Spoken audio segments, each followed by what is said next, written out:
Эсенер арлық шерзғыжыларым. Асқыс аймағының өн библиотекасы хығыршы сіріні танызып алырға кенді көзідейнің. Чарыдылша бұл көзіді Евдокия Петровна Тагдымаеваға. Адылша саблық көкжінің сағысға керіп.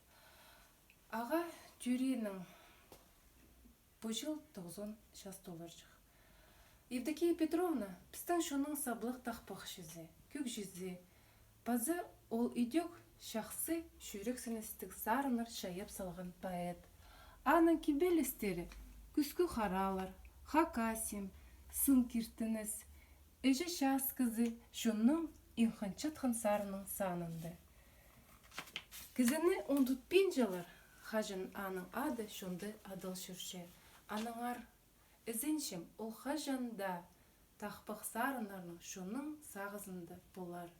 Амды хықпирым аның кебелізін хайдар паршазыр шыларым. Хайдар, хайдар шоларым, холсап мені хығыршазыр. Хайдар, хайдар шыларым, қылжыңны бинда ирт паршазыр. Кежелі мен хызы жақ, кечі кезірі жүгір жүргім. Көк бүкті шалас азақ, көкже хустарны сүріс жүргім. Хайдар, хайдар шоларым, хатабоқ мені шидін тұрзар. Харық жетпіс ақшазым, хатабоқ алнымды тұтчазар. Анды атыр шидініп, ғырып ұранып қоластам. Айыз тигірнің ізденіп бізіп, салды сонжы мен ойлам. Хайдар, хайдар шыларым, ампазоқ мені хығыршазыр. Қырлар асхан сай-сазымы, қыршық қарның жазып шазыр.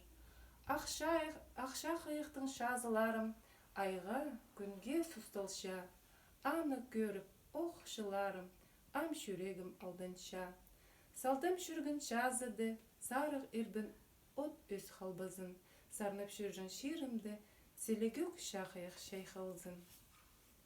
Келеңер библиотека зарпыстың, қығырғар пыстың қады. Саблы көкжіні сағысқа керіп.